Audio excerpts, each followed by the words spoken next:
Morning everyone, it's Mick Lewin from Australia. This is going to be part 2 of the airbox mods and how to adapt all that to your ECU, and also a part 2 for the O2 sensor removal. First of all, I'm just going to show the videos of the O2 sensor removal in case anyone's missed it, and also how to modify the airbox, and then after at the end there I'll add in to that how to do the adjustments on your ECU.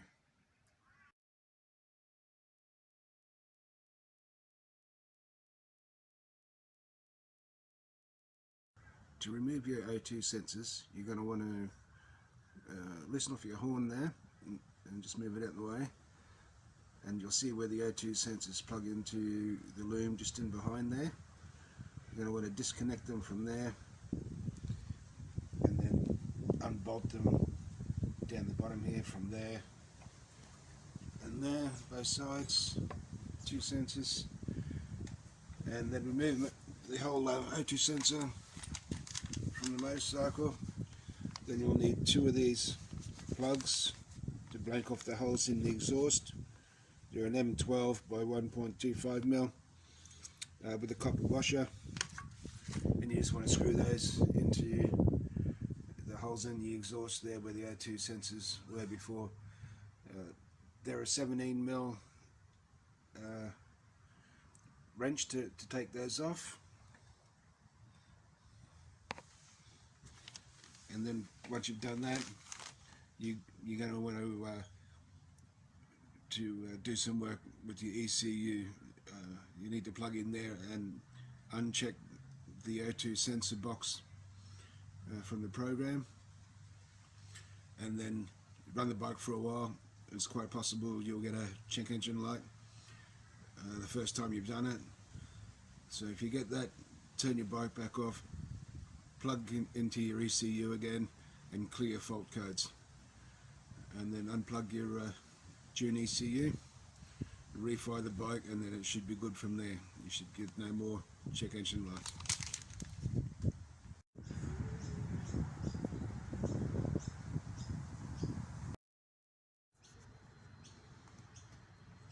To remove your air filter, the first thing that you're going to want to do is remove your seat. So to do that, just take this bolt out here, which is a 12mm bolt. So now that the bolt's been removed, simply lift up the back of the seat like that, pull it back, and the seat will come right off. And your air filter element is located directly underneath this air intake snorkel, and to get to it, we just move our OBD2 plug out the way.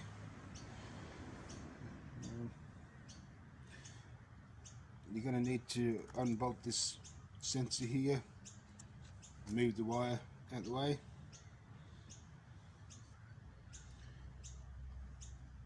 and take this cover off here just by that one Torx head bolt there, and then we'll be ready to start unscrewing the 3 bolts that hold the snorkel on. Next, what we're going to want to do is take out these 3 bolts there and there. So once you've done that, you'll see your air filter element just there. In this case, it's a K&N reusable filter, and it'll just lift right on out of there. If you want to leave this piece out during the reassembly of your airbox, you can do that, and we've actually tested that, and it's a 2 horsepower gain on the dyno, but it's totally up to you whether you want to put it back in or not.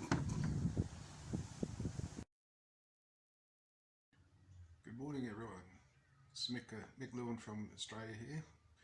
Just going to update you on some of the videos that I've done in the past to do with the O2 sensor removal, airbox mods, and so on, and how to integrate that into your ECU to get the maximum out of any modification that you've done, or to prevent any check engine lights coming on.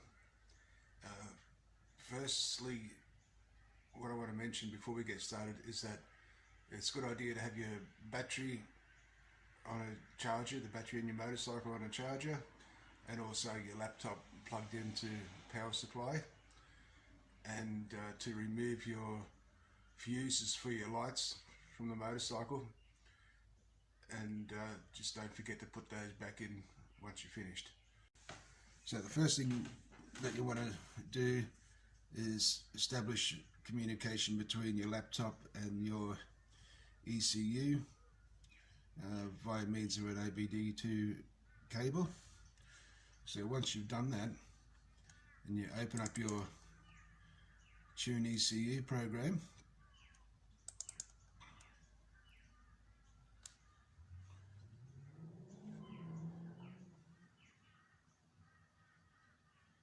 so this is the screen that you're going to find when you open the program. You're going to want to go here, and if you were removing the O2 sensors, what you'd want to do is come down here to O2 sensor, double click on that and remove that, and if you're not running the air pump or air injection any longer, that'll be removed also. And it's worth paying your dyno tuner to do this type of stuff, even though you can do it yourself, but everything needs to be checked. Like, you can damage your ECU very easily, and once you've done that, there's just no coming back from there, and it's a new ECU, and it's an expense that you don't want. If you're doing airbox mods, exhaust mods, and so on, you're probably going to want to start with a different baseline map altogether. So to do that, go to our file where we've got all our maps stored, and the current tune-up that I'm running on my 2008 America is available to be downloaded from Tune ECU, and I'll show you which one it is.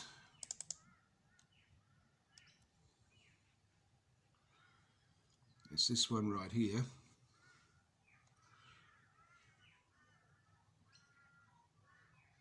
So that's the file name right there. See if we can zoom in a little bit more on that. Okay, that's the file name, and here's all the mods that are listed on, or that I've run on my bike. It's a Triumph Speedmaster / America, open pipes, aftermarket K&N air filter,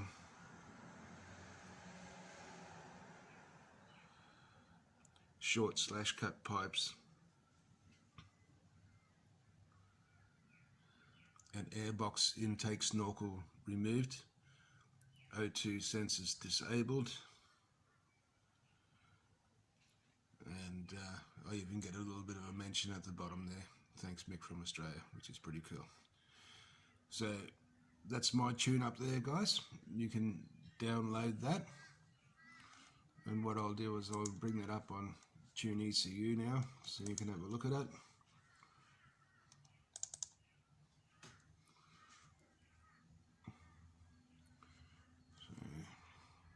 Do is go up here to file. Now before you if you're going to change maps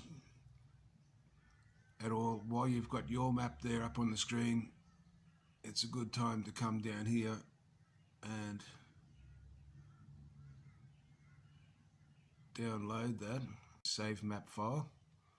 So save that to your computer, come up here to open a new map, Open that,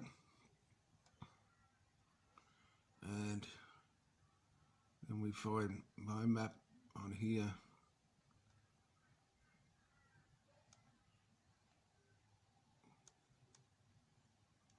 It's a little bit hard for me to see there. Shaking like a 2-bob watch. I think that's it. You want to open that. Here it is. You'll see down here my O2 sensor box is unchecked, and my air pump box is also unchecked. So there's your baseline map, and like I said, you want to get a tuner to do this. So once that map's been loaded, you put it up on the dyno and do any other fine adjustments and checks and so on. But when you're turning your O2 sensors off at the ECU, because you've established a connection to the bike before you have a chance to actually uncheck that box, what's going to happen is the bike's going to automatically realize that the O2 sensors are no longer plugged in anymore, so it's going to throw up a fault code. But that'll only happen once until you just find all the diagnostics. I think you'll see your fault codes down here.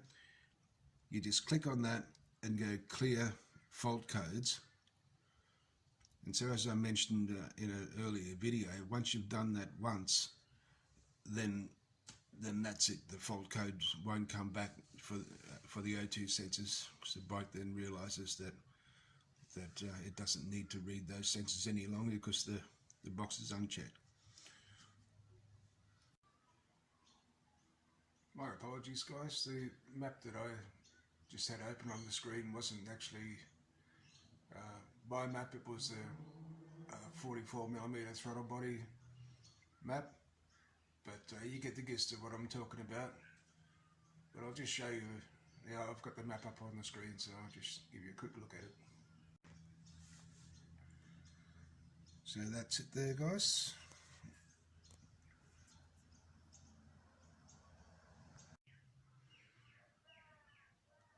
Good morning, everyone. Mick Lewin from Australia.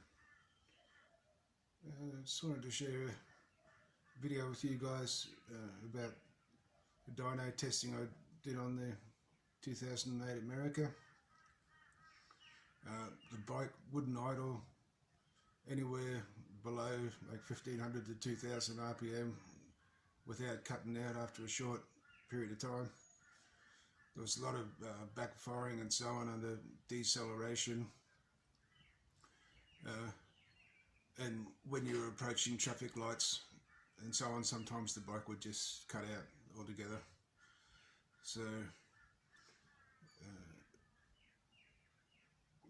the O2 sensors were removed from the bike, airbox mod was done, and a new map uploaded, which is available from the Dyno CU website.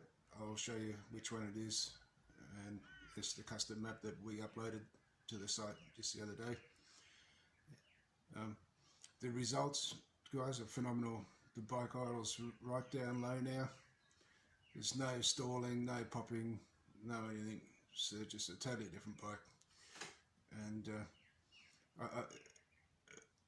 cut a long story short, the bike was running rich with the map that was on it, and it wasn't actually the right map for that year model motorcycle. And so we've leaned it out, done some TPS adjustments. There's more to it than just putting on the map, but the map is a baseline. If you have the same mods on your bike, that's what I have in mine, and they're all listed on the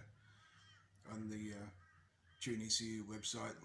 The mods: K&N filter, short/cut pipes, O2 sensor removal, and so on. So that's the baseline map for your tuner from there, if he wants to use that. So yeah, guys, honestly, it's just a totally different bike to ride, and the mods made a really big difference.